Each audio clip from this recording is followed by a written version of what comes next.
mein Name ist Magdalena, ich bin Pianistin und Klavierpädagogin und in diesem Video möchte ich euch zeigen, wie man sich oder sein Kind optimal auf die allerersten Unterrichtsstunden am Klavier vorbereiten kann.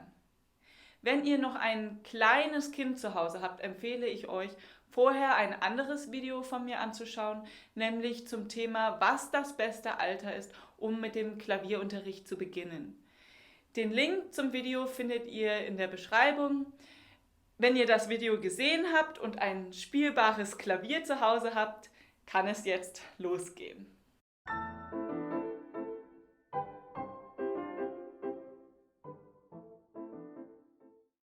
Dieses Video ist folgendermaßen aufgebaut. Als erstes möchte ich euch erklären, warum die Vorbereitung auf den ersten Klavierunterricht so sinnvoll sein kann. Und danach geht es dann zu den konkreten Vorbereitungsübungen, die in 6 Schritte unterteilt sind. Hier findet ihr auch die genauen Zeitangaben, wann welcher Themenbereich beginnt. Falls ihr zum Beispiel aktuell an einem ganz bestimmten Schritt arbeitet und nur zu diesem Schritt noch einmal eine Erklärung sehen wollt. Ganz am Schluss gebe ich euch noch ein paar Anregungen für das Üben zu Hause mit einem sehr kleinen Kind. Diese Gliederung hier findet ihr auch inklusive Zeitangaben in der Beschreibung. Warum könnte die gezielte Vorbereitung auf den ersten Klavierunterricht sinnvoll sein? Kann man nicht einfach warten auf die erste Klavierstunde und der Lehrer erklärt einem einfach von Stunde zu Stunde, was man machen soll? In vielen Fällen stimmt das, ja. In vielen Fällen geht es aber auch nicht gut und ihr oder euer Kind wird früher oder später dann die Lust am Klavierlernen verlieren. In folgenden Fällen geht es schief, wenn ihr euch nicht vorbereitet. Euer Kind kann sich noch nicht so gut konzentrieren. Dieser Punkt betrifft, wie ihr seht, eher Kinder. Erwachsene können sich eigentlich immer ausreichend konzentrieren. Wenn sich euer Kind noch nicht so gut konzentrieren kann, wird es sich mit dem Klavierlernen schwer tun. Ihr solltet also vorm ersten Musikunterricht euer Kind so weit haben, dass es sich ca. 30 Minuten auf eine einzige Tätigkeit konzentrieren kann. Sonst wird der Klavierlehrer nur damit beschäftigt sein, euer Kind zu bespaßen. Neben dem, dass euer Kind dann nur wenig oder sogar gar nichts lernt, ist es auch noch ein sehr teurer Spaß. Was könnt ihr also tun, um eurem Kind bei der Konzentrationsfähigkeit zu helfen? Zum einen solltet ihr Tätigkeiten immer zu einem Ende bringen. Wenn ihr also ein Buch lest, lest es bitte bis zum Schluss. Und wenn ihr ein Puzzle macht, wird das bitte auch zu Ende gemacht. Pausen zwischendrin sind falls nötig erlaubt, aber zu einem zeitnahen, späteren Zeitpunkt wird diese Tätigkeit dann wirklich zu Ende geführt. Für euer Kind sollte es also selbstverständlich sein, dass Dinge, die man begonnen hat, auch zu Ende gemacht werden. Außerdem könnt ihr darauf achten, dass ihr eurem Kind genug Freizeit und Zeit zum Entspannen gönnt. Am besten draußen in der Natur mit viel Bewegung. Das ist wichtig, damit das Kind sich vom ganzen Input, was es vom Kindergarten, der Schule oder anderen Hobbys bekommt, erholen kann. Das ist während Corona nicht sonderlich schwierig, aber bitte denkt auch noch daran, wenn auch wieder andere Zeiten kommen. Auch noch etwas ganz Wichtiges: Begrenzt beim Kind den Medienkonsum auf ein absolutes Minimum oder lasst den Medienkonsum am besten einfach ganz weg. Vor allem, wenn euer Kind noch sehr klein ist. Fernsehen, Handyspiele und Ähnliches beeinträchtigen die Konzentrationsfähigkeit eures Kindes enorm. So, zurück zu, warum die Vorbereitung auf den Klavierunterricht sinnvoll sein kann. Wenn ihr bei einem schlechten Lehrer landet, was immer passieren kann, ist die Gefahr hoch, dass ihr euch eine falsche Haltung angewöhnt. Wenn ihr aber in diesem Video oder auch woanders schon einmal über die richtige Haltung informiert wurdet, könnt ihr von Anfang an auf eine richtige Haltung achten und müsst später nicht so viel umlernen. Es sind keine Einzelfälle, wo Schüler zu mir in die Probestunde kamen und sagten, sie spielen schon mehrere Jahre Klavier Wenn sie mir dann etwas vorspielen, sind die Finger kreuz und quer. Und die Finger knicken ganz schrecklich durch. Es sind ganz viele unnötige Bewegungen dabei. Und unter uns geblieben, wie diese Schüler spielen, klingt durch ihre schlechte Haltung und vielleicht auch durch ihre falsche Vorgehensweise beim Üben zu Hause einfach nicht gut. Das tut mir dann sehr leid, vor allem weil ich weiß, dass dieselben Schüler mit besserem Unterricht auch viel besser spielen würden. Ich kann voller Überzeugung sagen, dass Schüler schneller Fortschritte machen, wenn sie gar keinen Klavierunterricht genommen haben, als wenn sie sich jahrelang falsche Dinge bei einem schlechten Lehrer angewöhnt haben. Zum Thema, wie man den richtigen Klavierlehrer findet, werde ich auch demnächst ein Video veröffentlichen. Mein dritter Punkt ist, dass man sich Geld spart. Die Übungen, die ich euch nachher zeige, könnt ihr ohne einen Klavierlehrer bequem von zu Hause aus machen, sofern ihr ein spielbares Klavier habt. Gerade bei sehr kleinen Kindern spart ihr euch mehrere Monate Klavierunterricht, wenn ihr einfach ganz in Ruhe im Tempo eures Kindes Schritt für Schritt die nachfolgenden Übungen umsetzt. Und erst wenn euer Kind all diese Dinge sicher umsetzen kann, startet ihr mit dem konventionellen Klavierunterricht oder meinem Online-Lernprogramm, welches ich im Laufe der nächsten Monate veröffentlichen werde. Meine konkreten Vorbereitungsübungen sind in 6 Schritte unterteilt. Schritt 2, 3 und 4 könnt ihr ganz unabhängig voneinander, also wenn ihr wollt, auch gleichzeitig und in unterschiedlicher Reihenfolge erarbeiten, weil sie nicht aufeinander aufbauen. Diese jedenfalls 6 Schritte bereiten einen ganz gezielt auf die Suzuki Klavierschule Band 1 vor, aber auch wenn ihr mit einem anderen Buch starten werdet, sind diese Übungen von genau demselben qualitativen Wert. Vor einem Alter von circa 2 Jahren macht es wenig Sinn, diese Übungen zu machen, aber ihr könnt es auch dann schon einmal versuchen. Solange euer Kind Spaß dabei hat, schadet es auf jeden Fall nicht. Es spielt also keine Rolle, wie alt ihr seid. Auch für Erwachsene sind diese Übungen sinnvoll. Grundvoraussetzung ist nur, dass man ein spielbares Klavier zu Hause hat. Die erwachsenen oder schon älteren Kinder unter euch können vielleicht alle Übungen schon sofort umsetzen. Vielleicht aber auch nicht. Nehmt euch jedenfalls die Zeit, die ihr braucht, und seid geduldig. Wer diese Übungen mit seinem Kind durchgehen möchte, sollte sie vorher unbedingt selber ausprobiert haben und sicherstellen, dass er sie selber schon ganz sicher beherrscht. Denn ihr solltet eurem Kind die einzelnen Übungen perfekt vormachen können. Der erste Schritt ist, dass ihr verschiedene Rhythmen nachklatschen könnt. Bei kleinen Kindern könnt ihr das ganz spielerisch am Essenstisch oder sonst wo machen. In diesem Schritt zeige ich euch jedenfalls 3 verschiedene Rhythmen. Der erste Rhythmus geht folgendermaßen. Jetzt probiert ihr es doch mal. Jetzt mache ich es nochmal. Und ihr? Einige tun sich beim Nachklatschen deutlich leichter, wenn sie sich dazu einen Text überlegen. Zu diesem Rhythmus würde zum Beispiel passen: Ich mag Schokolade. Wer sich schwer tut, kann also erstmal diesen Text mitsprechen oder auch erstmal nur den Text sprechen, ohne zu klatschen. Und wenn ihr das jetzt immer wieder ausprobiert habt, wird es irgendwann funktionieren. Bei wem das dann gut klappt, der kann den Text dann irgendwann weglassen. Probiert es einfach immer wieder aus, bis es klappt.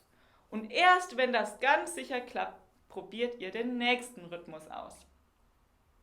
Der nächste Rhythmus geht so. Jetzt probiert ihr es mal. Ich mache es nochmal. Und ihr? Wenn ihr einen Text braucht, kann man bei dem Rhythmus zum Beispiel sagen: Lauf, Tiger, Tiger oder Lauf, Pony, Lauf, Pony. Ja, und die Vorgehensweise ist dieselbe. Ihr probiert mal nur Text sprechen oder Text sprechen und klatschen gleichzeitig und irgendwann klappt das auch, ohne dass man den Text mitspricht. Wenn das also auch sicher klappt und ihr ohne Mitsprechen den Rhythmus super klatschen könnt, könnt ihr noch den dritten Rhythmus ausprobieren. Der geht folgendermaßen.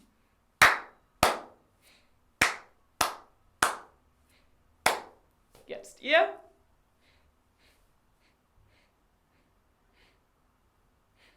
Ich mach's nochmal.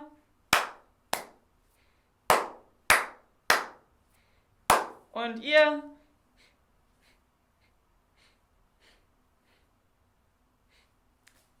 Wer einen Text auch hier haben möchte, es gibt zum Beispiel folgenden Text. Komm doch, ach, komm doch, ach. Ihr könnt euch aber auch eure eigenen Texte überlegen. Das hier sind lediglich Vorschläge. Ihr könnt euch auch ganz andere Rhythmen überlegen. Wichtig ist, dass ihr einfach verschiedene Rhythmen nachklatschen könnt oder dass euer Kind eben verschiedene Rhythmen nachklatschen kann. Wenn ihr jetzt alle 3 Rhythmen sicher klatschen könnt, dürft ihr endlich am Klavier spielen. Als erstes zeige ich euch die optimale Haltung am Klavier. Ihr braucht eine höhenverstellbare Sitzbank. Ein Hocker geht auch. Wichtig ist, dass eure Sitzmöglichkeit keine Rollen an den Füßen hat. Und eine Rückenlehne wäre auch nicht ganz optimal, denn ihr sollt möglichst gerade und aufrecht sitzen. Stellt euch vor, ihr seid eine Marionette und an eurem Kopf ist ein Faden befestigt, der zur Decke geht und euch so hält. Die Schultern sind dabei ganz locker und entspannt, auch wenn ihr später Töne spielt. Viele neigen dazu, dann die Schulter hochzunehmen. Nein, immer wieder bewusst vornehmen, ich bleibe locker. Die Finger sollten rund auf den Tasten ruhen und unter eure Hand sollte ein kleines, zerbrechliches Ei passen. Das gilt für beide Hände. Der Handrücken und der Unterarm bilden dabei eine Linie. Wenn ihr euer Handgelenk zu tief habt, dann seht ihr, ist hier so ein Knick. Da merkt ihr, euer Handgelenk ist zu tief. Das gibt es auch umgekehrt in die andere Richtung. Wenn ihr euer Handgelenk so habt, seht ihr, ist hier auch ein Knick und die Linie ist nicht mehr gerade. Das heißt, schauen, ist hier wirklich immer eine gerade Linie, auch beim Spielen. Diese gerade Linie, die ihr hier habt, sollte ganz parallel zum Boden verlaufen. Wenn ihr euren Hocker zu hoch eingestellt habt, werdet ihr sehen, ist das nicht mehr parallel.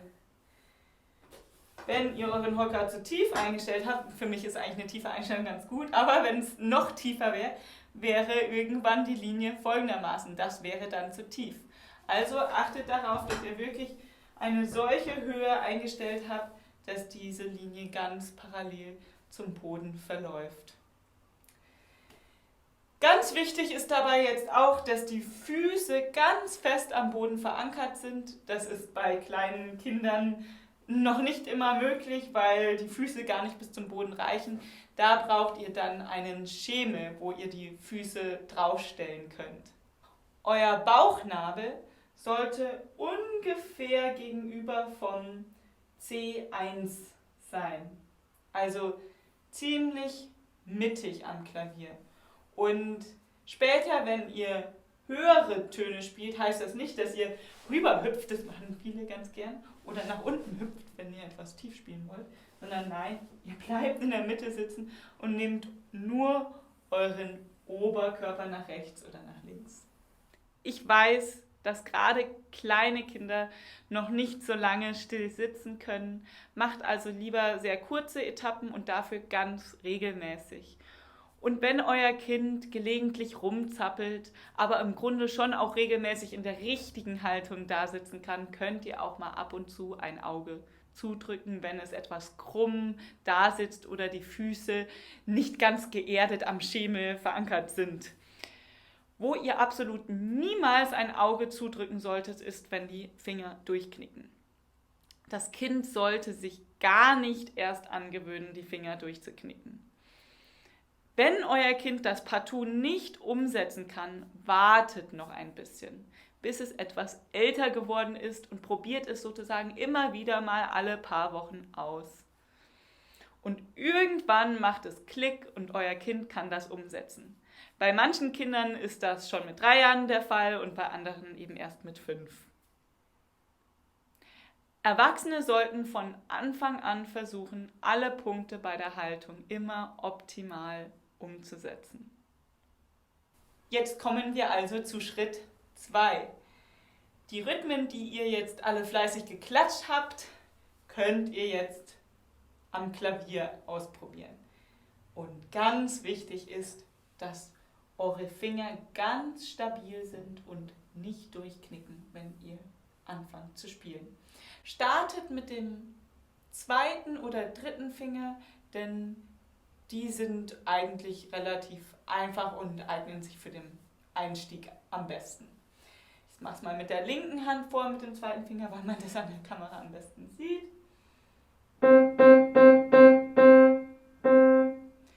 Und das könnt ihr dann auf verschiedensten Tonhöhen machen. Und auch mal mit der linken Hand. Und dann nehmt ihr der Reihe nach weitere Finger dazu, aber vorausgesetzt, ihr knickt eure Finger nicht durch. Also als nächstes könnt ihr den 3. nehmen. Links auch. Die Tasten sind völlig egal, ihr könnt euch irgendwelche Tasten aussuchen, dann könnt ihr auch ein bisschen experimentieren, mal die ganz tiefen Töne ausprobieren und die ganz hohen Töne ausprobieren. Da könnt ihr auch nette Spielchen mit euren Kindern machen, ein lauter Elefant oder ein kleines schüchternes Mäuschen oder was immer. Wenn ihr den 2.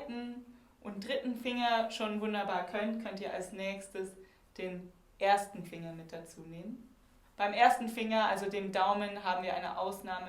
Wir schlagen die Taste nicht mit der Spitze des Daumens an, sondern mit der Außenseite des Daumens.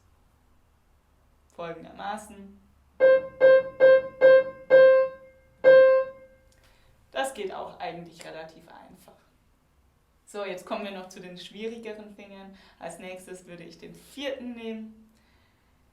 Nicht durchknicken. Selber auch in der anderen Hand. Und auch als letztes der 5. Finger. Der ist am allerschwierigsten und der wird auch am meisten Zeit brauchen für die ganz kleinen Kinder. Wichtig ist, dass nicht der Arm dann irgendwie in irgendeine sonstige Richtung geht, sondern trotzdem ganz entspannt bleibt. Und auch in der rechten Hand. Wenn die Finger bei euren Kindern durchknicken, dann haltet mal, sofern euer Kind das mitmacht, mal den Finger ein bisschen fest, stabilisiert ihn und schließlich könnt ihr es immer wieder probieren, ob es auch schon ganz alleine klappt. Seid geduldig, bei manchen geht es sehr schnell und bei anderen dauert es vielleicht sogar 1-2 Jahre. Der 3. Schritt ist, dass ihr euch den sogenannten Fingersatz aneignet. Im Grunde kennt ihr ja den Fingersatz bereits aus der vorherigen Übung. Der Daumen ist jedenfalls grundsätzlich immer der 1. Finger, der Zeigefinger ist der 2. Finger, der Mittelfinger ist der 3. Finger, der Ringfinger ist der 4. Finger und der kleine Finger ist der 5. Finger. Wenn ihr in eurem Notenheft Zahlen über einzelne Noten seht, ist das nichts anderes als der Fingersatz. Der 4. Schritt ist es, dass ihr euch die Namen der weißen Tasten aneignet. Da kann man das Kind mal fragen, wie viele Tasten sind hier denn? Da sagt das Kind 2. Wie viele sind hier? 3. Wie viele sind hier? 2. Wie viele sind hier? 3. Wie viele sind hier? 2. Wie viele sind hier? 3. Und dann immer weiter und immer weiter. Und wenn dem Kind erstmal klar geworden ist, dass sich das immer weiter abwechselt, 2 schwarze, 3 schwarze, 2 schwarze, 3 schwarze, 2 schwarze, 3 schwarze und so weiter, dann hilft es schon, um eine gewisse Orientierung am Klavier zu haben. Und dann kann man dem Kind beibringen, direkt vor der schwarzen Zweiergruppe, da ist das C. Mal die Cs am Klavier zu finden. Dann kann man dem Kind mal sagen, spiel mal ein ganz hohes C. Und sogar das C oben ist auch ein C. Oder spiel mal ein ganz tiefes C. Und da kann man ein Spielchen auch machen. Spiel mal ein lautes C. Spiel mal ein leises C. Wenn jetzt das Kind genau weiß, wo das C ist, kann man der Reihe nach die einzelnen Töne dazu nehmen. Das heißt, dann kommt das D, dann soll es mal die ganzen Ds spielen. Wenn es die Cs und die Ds nicht durcheinander bringt, kann man dann das E dazu nehmen, das F und so weiter. Ich sage nochmal ganz kurz, wie die einzelnen Töne heißen. Das ist das C, das ist das D, das ist das E, das ist das F, das ist das G. Und nach dem G geht es jetzt anders weiter. Wir haben sozusagen C, D, E, F, G und als Eselsbrücke kann man sich merken, Aha, das ist ein A, das ist ein H und dann sind wir schon wieder beim C. Also C, D, E, F, G, Aha, schon wieder C. Wenn euer Kind diese Namen lernen soll, ist es deutlich einfacher, wenn es schon ein bisschen das Alphabet kann. Und das könnt ihr ganz einfach machen, indem ihr in eure Playlist einfach ein ABC-Lied mit reintut. Nach ein paar Monaten kann euer Kind das ABC von ganz alleine, ohne dass ihr auch nur irgendetwas dafür tun musstet. Den 5. Schritt könnt ihr starten, sobald ihr alle vorherigen Schritte ganz sicher könnt. Ihr startet also auf dem C mit dem ersten Finger und spielt folgende 5 Töne rauf.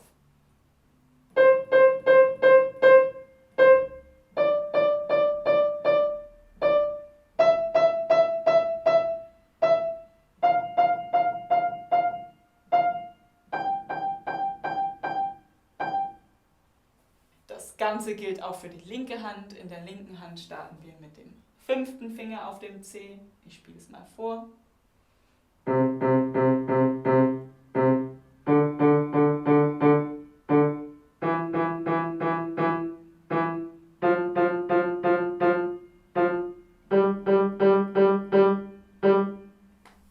Wenn ihr oder euer Kind das wunderbar könnt, dürft ihr schon zum allerletzten, zum 6. Schritt. Da geht es einfach nur darum, nicht nur die 5 Töne rauf zu spielen, sondern auch wieder die restlichen Töne zurück zum C. Ich spiele es kurz vor.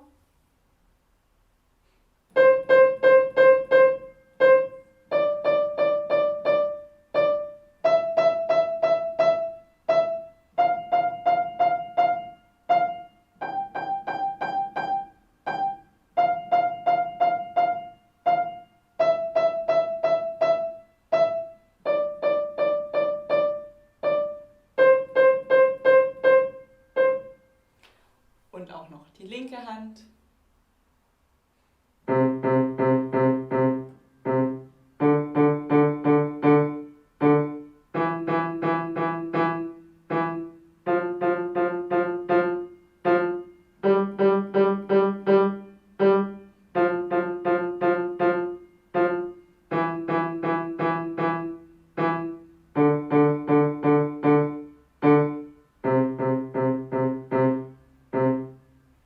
Wer schon ein bisschen Klavier spielen kann und diese Sachen mit seinem Kind übt, kann auch sehr gerne eine Begleitung dazu spielen.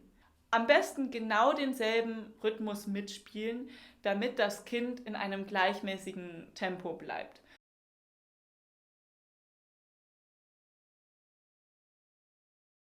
Wenn ihr all diese Schritte beherrscht, dann sucht euch einen tollen Klavierlehrer oder startet mit meinem Online-Programm und lernt eure ersten Stücke. Wer schon die ersten 3 Schritte alle gut kann, der kann auch mehrere Übungen miteinander kombinieren. 6. Schauen wir mal. Man kann zum Beispiel würfeln. 3. Okay. Und mit dem gewürfelten Finger wird dann auf dem Klavier die verschiedenen Rhythmen aus Schritt 2 gespielt. Jawohl. Und bei der 6 wird einfach nochmal gewürfelt. Und das könnt ihr dann sogar noch mit dem 4. Schritt erweitern. Wenn euer Kind schon die Buchstaben erkennt, könnt ihr nämlich auch kleine Plättchen oder Kärtchen mit den Notennamen organisieren und folgendes Spiel ausprobieren. Ihr mischt die Plättchen und das Kind darf ein Plättchen ziehen. D. Ein D. Anschließend würfelt es. 6. 5. 5. Die entsprechende Note wird dann mit dem entsprechenden Finger gespielt. Insbesondere beim 5. Finger neigen Anfänger dazu, verspannt zu sein und die Schulter hochzunehmen. Das ist auch beim 3,5-jährigen Samuel der Fall. Daher stütze ich seine Schulter und seinen Arm ein wenig. Im Laufe der Monate und Jahre wird man bei regelmäßigem Üben immer entspannter. Ich hoffe, euch hat das Video gefallen und ich konnte euch auch weiterhelfen. Wenn ihr irgendwelche Fragen, Anregungen oder Wünsche habt, schreibt mir einfach eine Nachricht, entweder hier in den Kommentaren oder eine persönliche E-Mail. Ich wünsche euch jedenfalls ganz viel Spaß am Klavier. Tschüss und bis bald.